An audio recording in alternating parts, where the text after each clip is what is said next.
네, 성도님들 평안하셨습니까?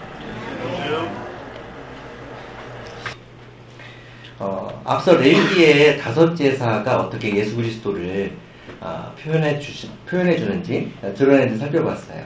이스라엘 백성들이 이 5가지의 제사들을 통해서 하나님께 나아갑니다. 5제사를 통해서 하나님께 나아가는 거예요. 오직 이스라엘 백성들에게만 허락된 것입니다. 모르는 사람은 이 번거롭고 귀찮은 제사를 뭐 이렇게 드리려고 막 해, 뭐 이렇게 생각할지도 모르는데요. 이스라엘 백성들이 이 제사를 딱 받았을 때 어떤 마음이었겠습니까? 특권이죠. 자기에게만 허락되는 특권. 하나님께 나아갈 수 있는, 온 천지를 지신 하나님께 나아갈 수 있는 자기 민족만이 가지고 있는 특권. 이스라엘 백성들에게 이제 그 제사를 드릴 장소인 성막을 만들게 하시고요, 하나님께서. 그리고 난 다음에 5 제사를 통해서 제사를 어떻게 드려야 되는지 이런 것들을 세세하게 말씀해 주세요. 이제 무엇이 필요할까요? 뭐가 필요할 것 같습니까? 성막이 만들어지고 제사법이 딱 이렇게 있어요. 누가 필요합니까? 제사장이 필요하죠. 이 모든 제사를 주관할 제사장이 필요합니다. 학생이 학생다움을 보여주는 것, 경찰이 경찰다움을 보여주는 것, 의사가 의사다움을 보여주는 것, 군인도 그렇고요. 소방관들도 소방관다움을 보여주는 것이 무엇이 있을까요? 어디죠? 임정현 선생님 여기 이렇게 계시고, 이대현 선생님은 오늘 근무시죠. 이제 여기 임정현 선생님이 이렇게 있는데, 이것을 입고 있으면 참 멋있어 보여요.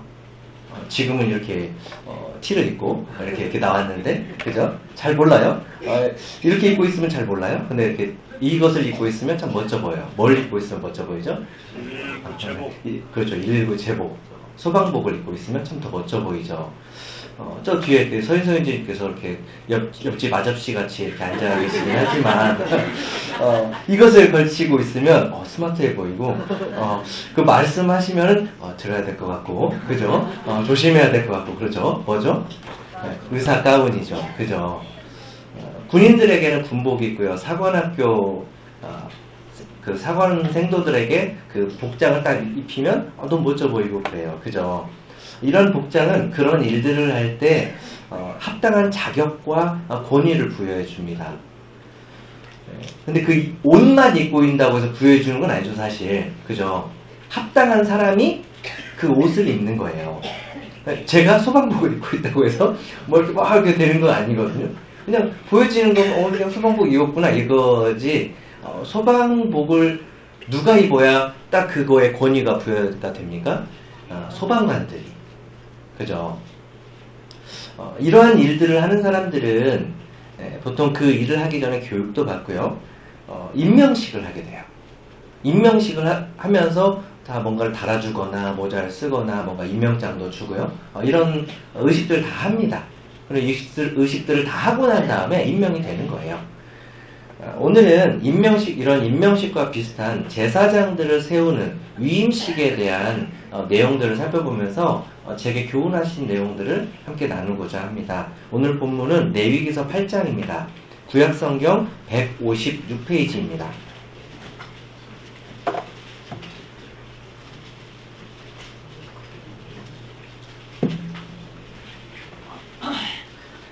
레위기서 8장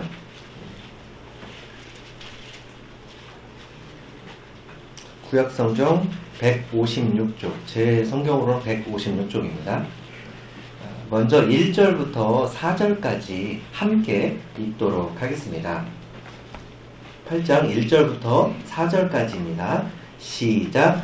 여호와께서 모세에게 말씀하여 이르시되 너는 아론과 그의 아들들과 함께 그 의복과 관유와 속죄제의 술송아지와 순양 2마리와 무교병 1광주리를 가지고 온 회중을 회막문에 모으라.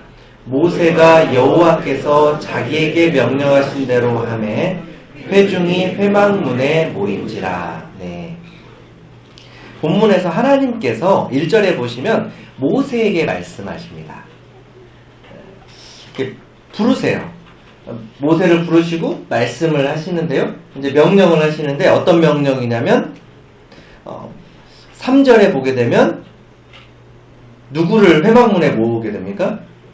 온 회중을, 모든 이스라엘 백성들을 회막, 즉 성막 문 앞에 이렇게 모이게 합니다.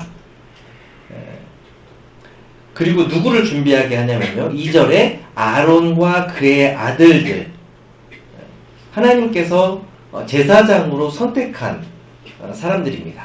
하나님께서 선택한 사람인 이 아론과 그의 아들들을 무엇을 가지고 오라고 하게 하냐면 의복과 관유와 속죄제를 드릴 숫송아지 그리고 순양 2마리 무교병 한 광주리를 가져오게 합니다. 그리고 4절에 보게 되면 모세가 여호와께서 자기에게 명령하신 대로 하매 회중이 회막문에 모인지라. 모세가 누구의 명령대로 이것을 다 했다고 합니까? 여호와께서, 하나님께서 자기에게 명령하신 대로 했다 이렇게 나오는데요. 레위기서 8장에 보게 되면 하나님께서, 즉 여호와께서 행하라고 하신 그 명령을 했다라는 말이 총 7번 나옵니다. 이게 총 그 36번인데요. 굉장히 많은 횟수로 이렇게 나오죠. 4절에, 방금 읽은 4절에 보게 되면 여호와께서 자기에게 명령하신 대로 하매 이렇게 나와 있는데요. 9절에 보게 되면, 9절의 마지막 부분에 보게 되면 여호와께서 모세에게 명령하신 것과 같았더라. 그리고 13절에 보게 되면 끝에 보면 여호와께서 모세에게 명령하신 것과 같았더라. 17절에 마지막 부분에 보면 여호와께서 모세에게 명령하신 것과 같았더라. 또 21절에도 그렇고 29절에도 그렇습니다. 그리고 마지막 36절에도 아론과 그의 아들들이 여호와께서 모세를 통하여 명령하신 모든 일을 준행하니라. 이렇게 마무리하고 있습니다. 한 장에 7번이나 등장하는 것은 굉장히 의미가 있습니다. 그냥 이렇게 말씀하신 게 아니에요. 하나님께서 말씀하신 데는 의미가 있습니다. 지금 하고 있는 일이 제사장을 세우는 위임식이었습니다. 그 위임식이 진행되는 데 있어서 가장 절대적인 기준이 무엇이라고 말씀해주고 있는 걸까요? 바로 하나님의 말씀입니다. 하나님의 말씀대로 했다. 하나님의 말씀대로 했다. 이 절차들을 하나하나 이 절차들을 이 모든 절차들을 하나님의 말씀대로 했다고 강조하시는 거예요. 이것을 통해서 우리가 알게 되는 게 무엇입니까? 우리가 교회로 이렇게 모이고 있잖아요. 교회 안에 여러 일들이 있을 수 있습니다. 그 일을 해결하고 그 일을 판단하고 이런 것들을 할 때 모든 것의 기준이, 절대적인 기준이 무엇이라고 우리에게 알려주는 것입니까? 하나님 말씀이라고 알려주시는 거예요. 때로는 이런 생각을 할 때가 있어요. 내 생각에는 좀 이렇게 하는 게 효율성이 좀 있지 않을까? 내 생각에는 좀 이게 맞는 것 같아 보이는데 요즘 이렇게 트렌드가 이거야. 이렇게 생각해서 오히려 말씀에서 어떻게 하는 것보다 내 생각이 더 우선으로 생각하는 적은 없는가 한번 되돌아보게 돼요.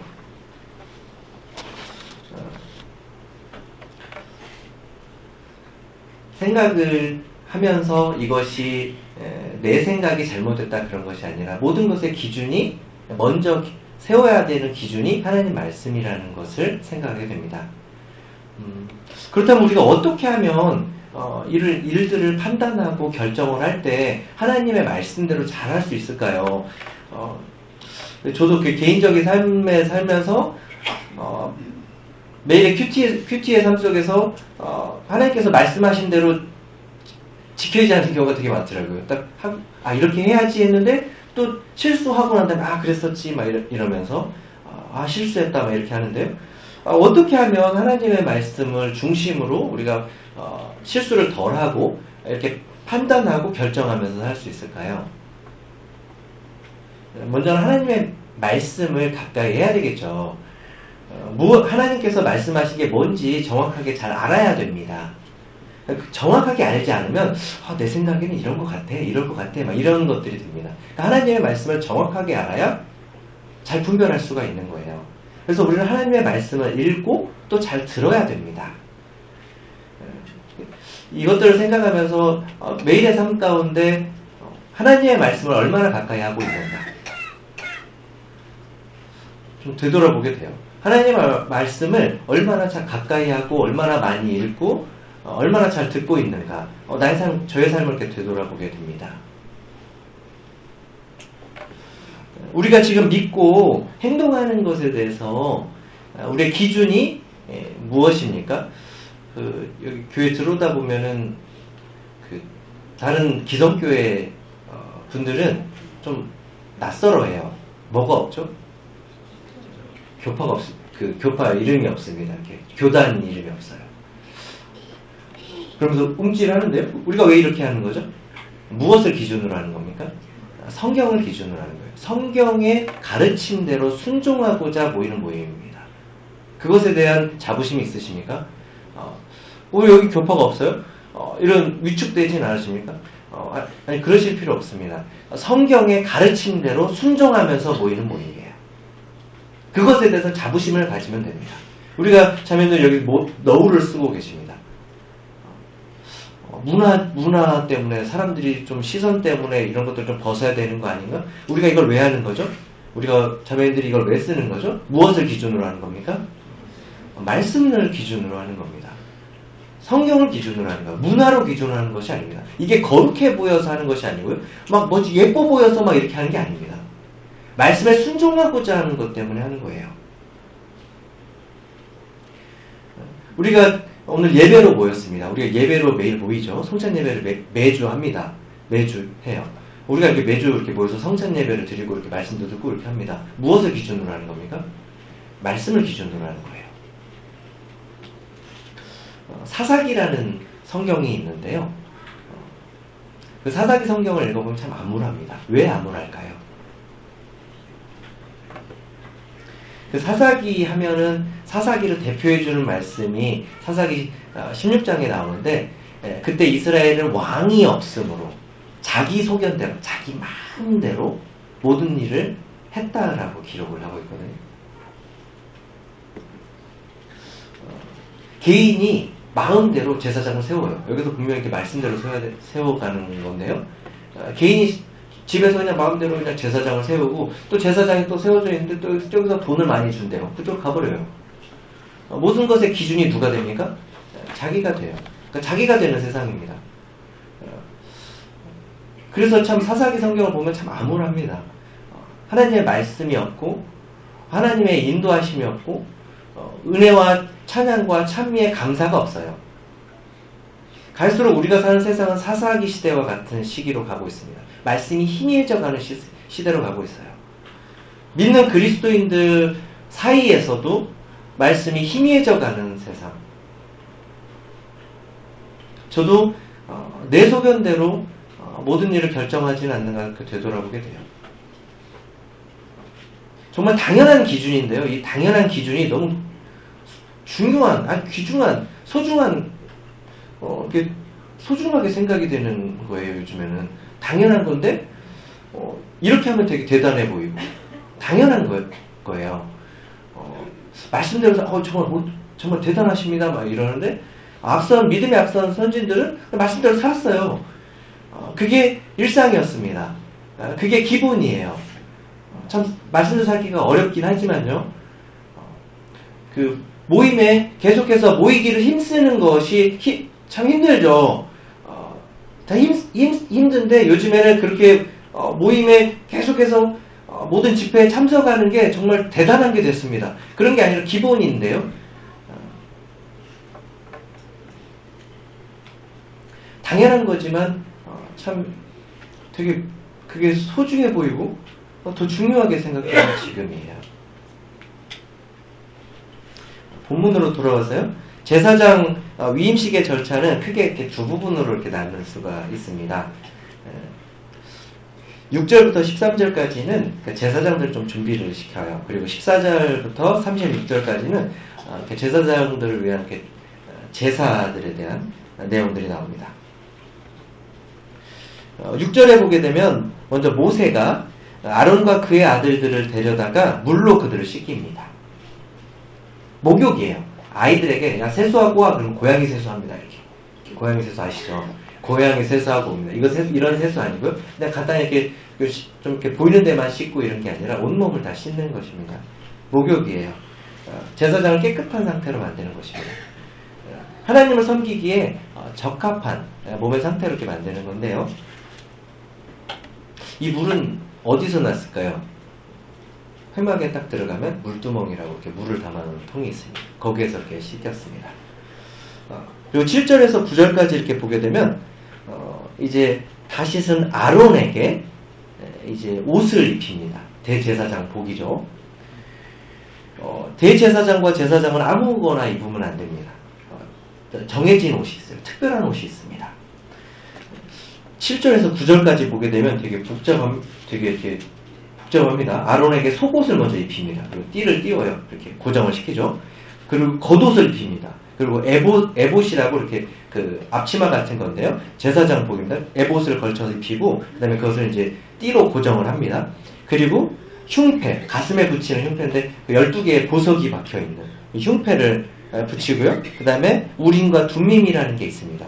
이렇게 그걸 이렇게 넣고, 그 주머니에 넣고, 머리에 관을 씌우고, 그 머리에 관에 이렇게 금으로 된 이렇게 패를 붙입니다. 어떻습니까? 간단합니까? 출애굽기 28장에 그 대제사장과 제사장들이 입는 옷들을 어떻게 만드는지 막 이렇게 설명을 많이 해주셨어요. 그 말씀대로 만든 옷을 지금 말씀하신 순서대로, 이렇게 말씀대로 지금 하고 있어요. 그래서 9절에 보게 되면 여호와께서 모세에게 명령하신 것과 같았더라. 이렇게 마무리하고 있는데요. 흥미로운 건, 재밌는 건, 대제사장이 입는 속옷도 이렇게 지정해 주셨어요. 오늘 이렇게 예배드리러 다 이렇게, 저도 말씀 때문에 이렇게 넥타이도 하고, 막 이렇게 옷을 갖춰 입고 나오는데요. 속옷은, 그냥 제 마음대로 결정을 했는데요. 그죠? 네, 그죠? 근데 하나님께서 제사장의 속옷까지 지정해 주셨어요. 8장의 전체적인 흐름이 아까도 말씀드렸듯이 하나님의 말씀대로 모든 것이 이루어졌다는 것을 증거하기 위해서 이렇게 세세하게 순서까지 이렇게 말씀해주고 있는 겁니다. 아까도 말씀드렸듯이 옷이라는 것은 이렇게 그 사람의 권위를 이렇게 보여주잖아요. 아름답고 뭔가 좀 멋있어 보이고, 그죠? 신분을 드러내줍니다. 영예롭게 만들어줘요. 제사장의 복장이 그렇습니다. 제사장 복장을 입는다는 것은, 이 옷들을 하나씩 입는다는 것은 그 맡겨진 일들이 얼마나 귀한 것이고 이것이 얼마나 큰 특권인지를 보여주는 거예요. 군복이나 경찰복 이렇게 보면은 이렇게 딱 서가지고 이렇게 딱 하는데 훈장 막 이렇게 달려있으면 어때요? 멋지죠? 참 멋져요. 옷이라는 게 그렇습니다. 학교 교사 선생님들은 따로 이렇게 정복이 없으세요. 그런데 1년에 몇 번, 한두 번, 교무실에 선생님 복장들이 환해질 때가 있습니다. 학부모 관담회라든지, 뭐 이런, 행사에. 그럼 학생들이 딱 이렇게 가다가, 오늘 무슨 날이에요? 선 보세요? 누구 오세요? 뭐 이렇게 하는데요. 복장에 따라서, 그 복장 어떻게 입느냐에 따라서, 그 하는 일들도, 그 일들이 참 귀하고 참 의미가 있다는 것을 알게 되는 거예요. 제사장 복장도 그렇습니다. 성경에서는 우리 그리스도인들이 어떤 옷을 입었다고 이렇게 말씀해주고 있나요? 갈라디아서 3장 27절에 보게 되면요, 제가 읽어드리겠습니다. 누구든지 그리스도와 합하여 위하여 세례를 받은 자는 그리스도로 옷 입었느니라. 무엇으로 입었다고요? 그리스도로, 예수 그리스도. 옷을 딱 봤는데 메이드 인 차이나, 차이나네? 막 이렇게 하잖아요. 근데 메이드 인 이태리, 막 이러는 거예요. 메이드 인 막 이제 야 루이비 뭐 이렇게 이런 거 있잖아요. 뭐 이렇게 뭐 이런 거 있으면 근데 메이드 인 뭐라고요? 그리스도라고요. 값으로 살 수 있을까요? 어, 값으로 살 수가 없어요. 참 감사가 됩니다. 그 귀한 옷을 입은 게 저고 앞에 계신 성도님들입니다. 우리가 뭐 어떻게 하지도 않았는데 이 옷을 입혀주신 거예요. 우리는 그 사랑을 받아들인 것밖에 없습니다. 근데 하나님께서 그 귀한 옷을 우리들에게 입혀주신 거예요. 그래서 하나님께서 우리를 보실 때 박도기로 보는 게 아니라 예수 그리스도를 통해서 보실 거예요. 박도기를 못 보니까, 보면 안 되니까 예수 그리스도를 통해서 보시는 겁니다.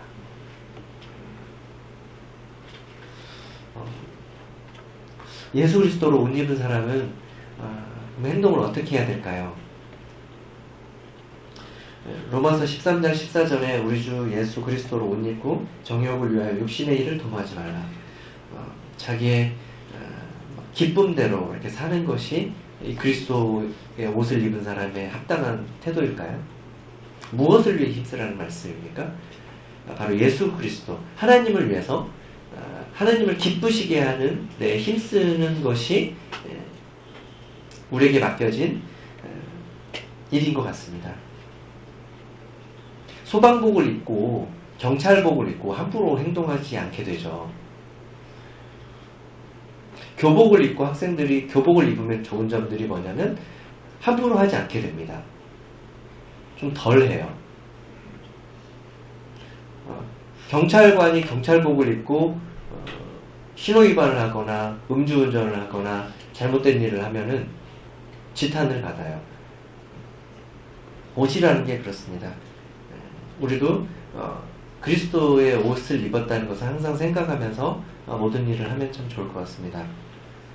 다시 본문으로 돌아와서요. 이제 옷을 입힌 다음에 10절에 보게 되면 모세가 관유를 가져옵니다. 관유는 좀 어렵죠. 이렇게 관은 수도관 할 때 관자입니다.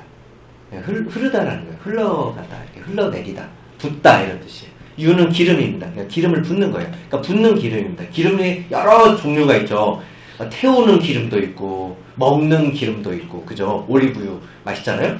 근데 여기에는 이 관유는 뭐냐면 붓기 위해서 특별히 제작한, 출애굽기에서 이미 이 관유를 어떻게 만들어야 되는지 세세하게 알려주셨어요. 아주 귀한 겁니다. 아주 귀한, 지금으로 치면 향수인 겁니다. 아주 귀한 향수. 몰랐는데 막 요만한 거에 막 몇십만 원, 몇백만 원 하더라고요. 조그마한 것이. 근데 이 관유를 가져다가 어떻게 하냐면 성막과 그 안에 있는 모든 것을 발라 거룩하게 합니다. 시간이 짧게 걸렸을까요? 바릅니다. 성막과 모든 물건들에 이렇게 발라요. 시간이 되게 오래 걸렸을 겁니다. 그것을 모든 이스라엘 백성들이 보고 있어요. 기름을 막 다 바릅니다. 성막의 모든. 그리고 난 다음에 제단에도 뿌리고, 제단과 모든 기구, 물두멍과 받침, 그 성막 안에 있는 모든 것들에 발라요. 기름을 바릅니다. 그리고 12절에 보게 되면 관유를 아론의 머리에 이렇게 붓습니다. 그리고 그를 발라서 거룩하게 합니다. 그를 발라서 어떻게 한다고요? 거룩하게. 거룩하다라는 말이 무슨 의미입니까? 단순히 깨끗하다는 의미입니까? 구별되었다는 뜻이에요. 그러니까 하나님께 대해서 하나님의 일을 할 수 있도록 구별되었다. 구별된 사람이다.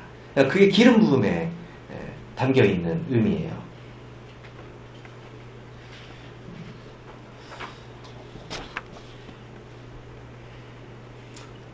그 아론에게는 기름을 이렇게 붓게 되고요. 30절에 이렇게 보게 되면 아론의 아들들, 제사장들은 기름을 이렇게 뿌려요. 좀 다르죠. 14절에서 36절까지는 세 가지 이제 제사장들을 위한 세 가지 제사에 대해서 이렇게 나오게 됩니다. 14절 먼저 14절 이렇게 보게 되면요. 모세가 또 속죄제의 숫송아지를 끌고 오니 아론과 그의 아들들이 그 속죄제의 숫송아지 머리에 안수하며. 자, 14절에 모세가 무엇을 끌어옵니까? 속죄제의 숫송아지. 14절에 아론과 그의 아들들을 위한 속죄제가 드려집니다. 그리고 18절에 이렇게 보게 되면요, 번제의 순양, 그러니까 번제를 드립니다. 그리고 22절에 보게 되면 위임식의 순양을 드립니다. 가장 먼저 드린 제사가 무엇입니까? 속죄제입니다. 속죄제가 먼저 드려져야 돼요. 그리고 두 번째가 무엇입니까? 번제입니다. 속죄제와 번제. 이 순서를 헷갈리시면 안 됩니다. 순서가 바뀌면 안 됩니다. 번제가 먼저고, 속죄제. 우리가 레위기서를 봤을 때 번제가 먼저였습니다. 번제가 먼저 나왔고, 속죄제가 이렇게 그 뒤에 이렇게 나왔는데요. 근데 그 제사장을 위해서 이렇게 제사를 드릴 때 먼저 속죄제를 먼저 드렸습니다. 그러니까 죄가 없어야 되는 거예요. 하나님께 나아가기 위해서 먼저 죄가 없어야 되는 거예요. 그래서 이 제사장들을 위한 속죄제가 먼저 드려졌던 겁니다. 그러니까 제사를 주관해야 되는 이 제사장이 몸 상태가 하나님께 대해서 거룩해져야 되는 겁니다. 구별된 사람이 돼야 돼요. 그게 합당한 상태가 되는 것입니다. 그리고 난 다음에 18절에 번제의 순양을 드립니다. 하나님께 모든 헌신을 의미하고 있는 이 번제. 제사장으로서 자신의 삶을 온전히 하나님께 드리겠다는 헌신의 제사죠. 교회에 헌금을 많이 내고 열심히 봉사를 했다고 해서 성도가 되는 걸까요? 그렇지 않죠. 먼저 믿고 구원 받고 난 다음에 그 다음에 헌신이 있어야 되는 거예요. 이것이 순서가 잘못되면 마치 어떠한 직분이나 이런 것들이 뭔가를 많이 해야 되느냐, 돈을 많이 내야 되느냐, 막 그럽니다. 저희 어머니가 직접적으로 말씀을 하진 않으시고 얼핏 들으셨던 것 같아요. 그래서 뭐라고 돌려서 말하시냐면, 본인의 친구분이 뭐 기성교회 장로였답니다. 돈을 얼마를 냈다더라. 너는 돈이 없지 않니?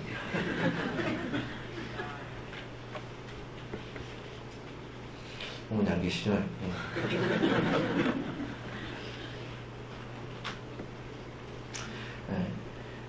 그렇게 생각하기가 쉽죠. 내 생각에, 우리의 생각에, 우리의 문화에. 근데 기준이 무엇이 돼야 되는 걸까요? 하나님의 말씀이 돼야 되는 겁니다. 하나님의 말씀의 기준이 되면 그런 오해가 없겠죠. 22절부터 이제 위임식 제사가 이렇게 진행이 됩니다. 22절 조금 길긴 한데요. 29절까지 한번 교독 한번 하겠습니다. 22절부터 29절까지 한번 같이 교독하도록 하겠습니다. 먼저 제가 읽도록 하겠습니다. 또 다른 순양 곧 위임식의 순양을 드릴새 아론과 그의 아들들이 그 순양의 머리에 안수하매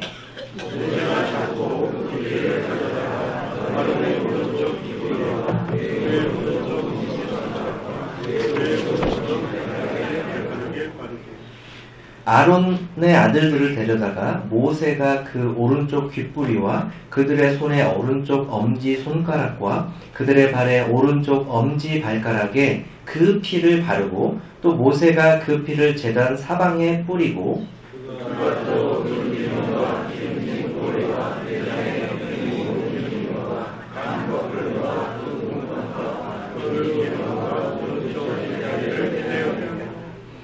여호와 앞 무교병 광주리에서 무교병 1개와 기름 섞은 떡 1개와 전병 1개를 가져다가 그 기름 위에와 오른쪽 뒷다리 위에 놓아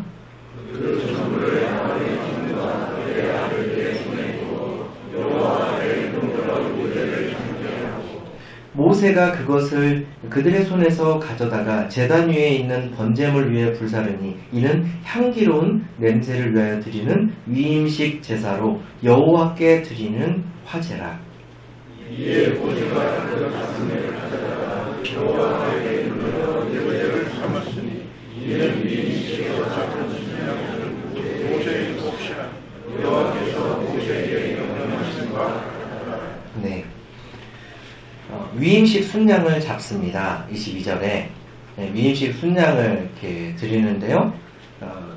여기에 이렇게 피가 이렇게 흐르겠죠. 근데 그 피를 찍어다가 23절에 보게 되면 아론의 오른쪽 귓불이 그리고 오른쪽 엄지 손가락 보여드릴 수는 없지만 오른쪽 발가락에 이렇게 피를 발라요. 그리고 그 피 나머지 제단에 뿌리는데요. 왜 오른쪽 귓불이와 오른쪽 손가락과 오른쪽 발가락을 이렇게 했을까요? 발랐을까요?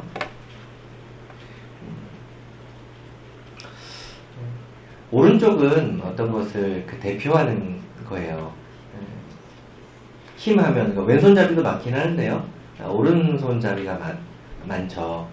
그래서 어떤 것을 상징하는 것입니다. 오른쪽 귓불이 귀죠. 오른쪽 귀를 보여주는 겁니다. 귀로 뭐 하는 거? 귀가 뭐 하는 거죠?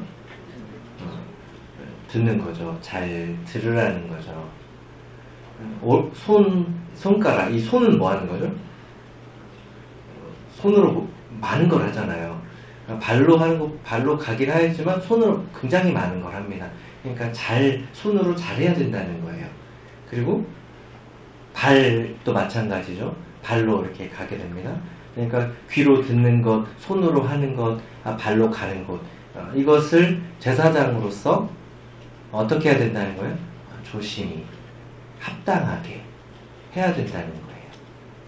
근데 그것에 대해서 실수할 수도 있고 잘 안 될 수도 있습니다. 그래서 이렇게 이런 부분들에 있어서 조심하라고 이렇게 해주시는 거예요. 내가 하는 거 아니고 모세가 아론에게 이렇게 해주는 거예요. 마치 하나님께서 우리에게 이렇게 입혀주시고 이렇게 발라주시는 것.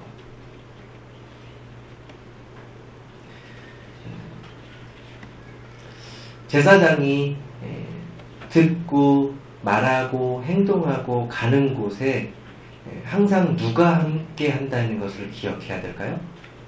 하나님이 함께 한다는 것을 항상 기억해야 될 거예요. 우리도 마찬가지일 것입니다. 그리스도인이 우리 성도가 우리가 하나님께 예배드리는 자로 이렇게 부름을 받았어요. 그것이 참 특권이고 은혜입니다. 아무나 이렇게 우리와 같은 특권을 받은 게 아니에요. 믿는 그리스도인에게 주시는 하나님의 은혜요 특권입니다. 근데 이것 우리가 권리만 있는 게 아니라 의무도 있는 거예요. 제사장이 이런 것을 조심해야 되는 것처럼 우리도 조심해야 될 의무가 있습니다.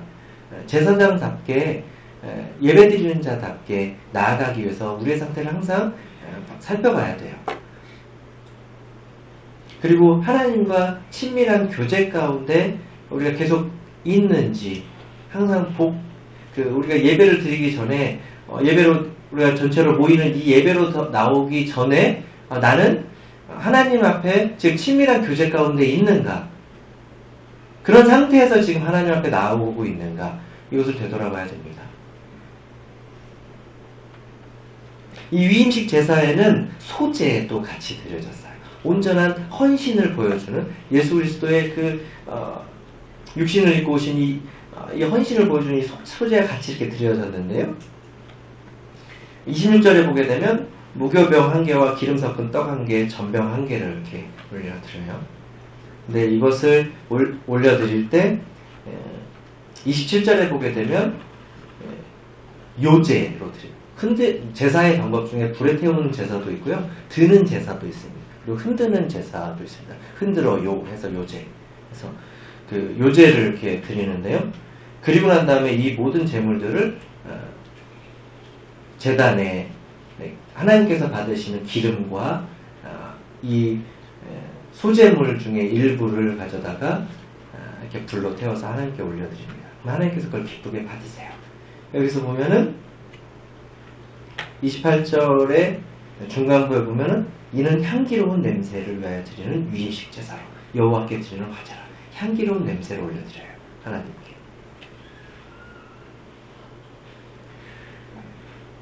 제사장들이 드리는 이 제사가 하나님께 향기롭게 드려지는 거예요.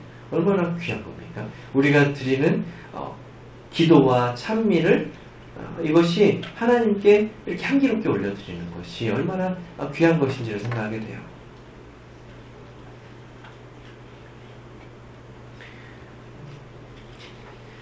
이 위임식의 그 제사는 화목제와 비슷합니다. 화목제는 제사장의 몫이 있고 제사를 드리는 사람의 몫도 있고 하나님의 몫도 있어요. 함께 친밀하게 이렇게 우리가 먹으면서 이렇게 친해지잖아요. 그래서 여기에서 보게 되면 모세가 이렇게 대신해서 드렸기 때문에 제사장 몫을 이제 모세가 이렇게 그것을 먹어요. 그리고 31절에 보게 되면 이제 그 아론과 이 제사를 드리는 자죠. 아론과 그의 아들들이 이제 먹어요. 그들의 몫을 먹습니다. 하나님의 몫이 있고요.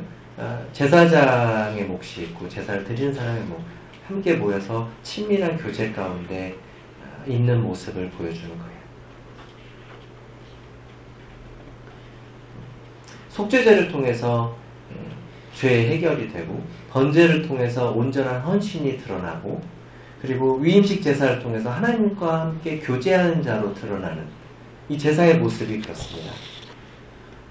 이제 마지막 단계가 있는데요. 여기가 마지막이 아니라 마지막 단계가 이제 30절에 나오게 되는데 모세가 관유와 제단 위에 피를 가져다가 아론과 그의 옷과 그의 아들들과 그의 아들들의 옷에 뿌립니다. 피 뿌리는 거예요. 기름을 뿌리고 피를 뿌립니다. 피를 뿌리는데요. 이것을 강조하는 말씀입니다. 피를 뿌려지기 전에는 아론과 이 아들들이 제사장이 될 수가 없어요. 이들에게 피가 뿌려져야 이제 제사를 드릴 제사장으로서 당당히 서게 됩니다. 지금 우리도 마찬가지입니다. 우리도 예수님의 피 뿌림이 없으면 제사장으로서 하나님께 나아갈 수가 없습니다. 예수 그리스도의 피가 우리에게 뿌려져서 우리가 거룩하게 돼서 하나님 앞에 제사장으로서 나아갈 수가 있는 거예요. 이것을 보여주는 말씀이 요한계시록 1장 5절에서 6절까지의 말씀입니다. 잠시 여기에 손을 놓아두시고요. 맨 저 뒤로 가셔서 요한계시록 1장 5절에서 6절까지의 말씀을 함께 읽도록 하겠습니다.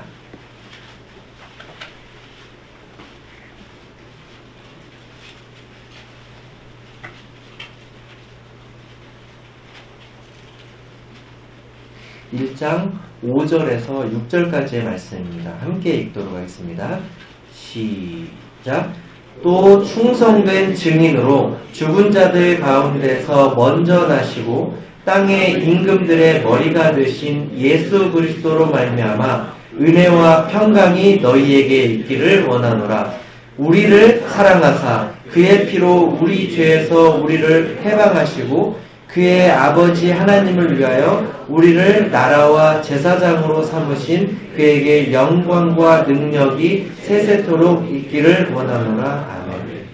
우리를 사랑하사 그의 피로 우리 죄에서 우리를 해방하시고 그의 아버지 하나님을 위하여 우리를 무엇으로 삼으셨습니까? 나라와 제사장으로 삼으셨습니다. 본문으로 돌아와서요. 36절에 마지막에 이렇게 보게 되면 아론과 그의 아들들이 여호와께서 모세를 통하여 명령하신 모든 일을 준행하니라. 하나님의 말씀대로 모든 것이 이루어졌다고, 모든 것을 순종하면서 이 일을 했다고 이렇게 마무리를 하고 있습니다. 온전한 순종이 이루어진 모습이에요. 이 위임식은 기간이 7일이나 됐습니다. 7일 동안 이렇게 위임식을 했습니다. 33절에 보게 되면 위임식을 7일 동안 했다고 이렇게 나오고 있는데요. 이 7일 동안 제사장으로 세워지는 이 아론과 그의 아들들은 회막문 안에 그 성막 안에 있습니다. 밖으로 못 나와요. 성막 안은 어떤 것을 상징합니까? 하나님이 그 안에 계신다. 그러니까 하나님이 계신 그곳에 7일 동안 계속 있는 거예요. 하나님과 친밀한 교제를 계속 하고 있는 모습이에요. 하나님의 일을, 이 제사장의 일을 하기 전에 하나님과 충분한 친밀한 교제 가운데 있어야 한다는 것을 보여주는 게 아닐까 합니다. 일을 하는 데 있어서 앞서서 막 이렇게 할 수 있는데요. 그런 일 전에 하나님과의 친밀한 교제가 있어야 분란이 없고 실수가 없는 것 같아요. 은사가 다르고 생각이 다르고 모든 것이 다르기 때문에 일을 하다가 참 다투기도 하고 속상하기도 하고 일을 열심히 했는데 좋지 못한 소식도 들리고 그런 것들을 할 때는 되돌아보면 됩니다. 내가 주님과 친밀한 교제 가운데 먼저 주님께 기도하고 일을 했는가 아니면 그냥 나아갔는가 이렇게 돌아보면 됩니다. 온 회중 앞에서 하나님의 말씀하신 대로 그대로 온전한 순종으로 이루어진 제사장 위임식을 봤어요. 제사장은 놀라운 특권입니다. 히브리서 5장 4절에 이렇게 보게 되면요. 뭐라고 표현하냐면 이 존귀는 아무도 스스로 취하지 못하고 오직 아론과 같이 하나님의 부르심을 받은 자라야 할지니라 이렇게 말씀하고 있는데요. 이 제사장 일에 대해서 예배드리는 것에 대해서 우리가 세워진 것에 대해서 뭐라고 말씀하시냐면 존귀라고 말씀하십니다. 존귀가 무슨 뜻입니까? 지극히 귀하다고. 그냥 귀한 게 아니라 정말 귀한 거라고. 정말 귀한 게 이 제사장 직분이라고. 우리에게 허락된 것이라고.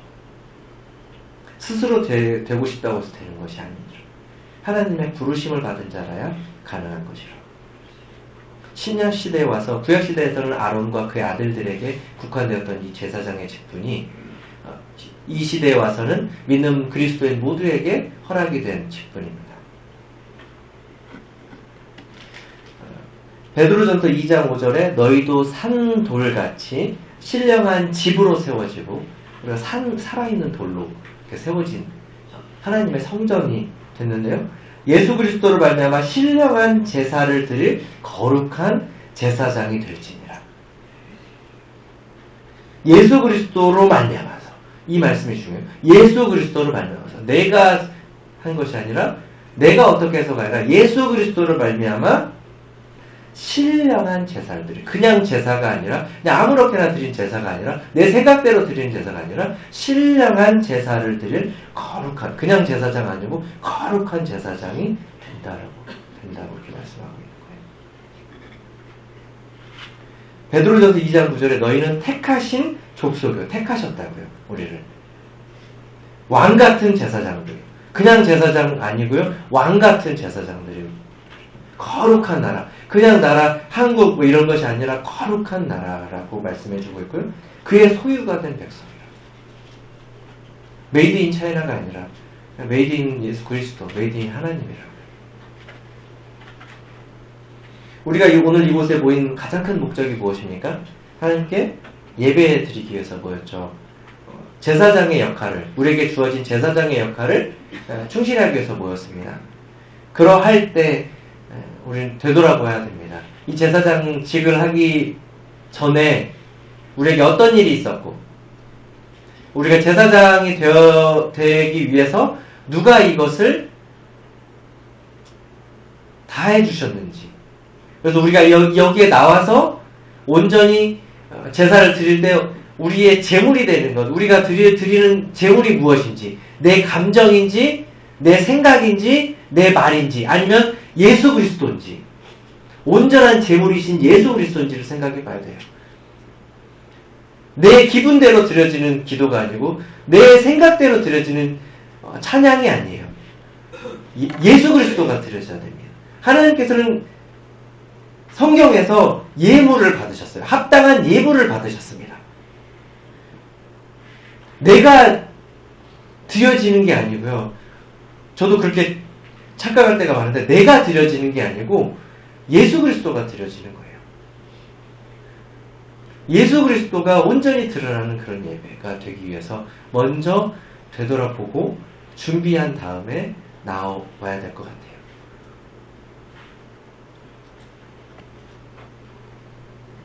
하나님의 말씀에 따라서 하나님의 말씀의 기준이 돼서 구원받고 말씀에 따라서 제사장이 된 우리 성도들이 우리의 신분에 맞는 옷을 입고 그 옷을 입었다고 항상 생각하고 하나님과 함께 깊은 교제를 누리시면서 살아가시기를 바랍니다.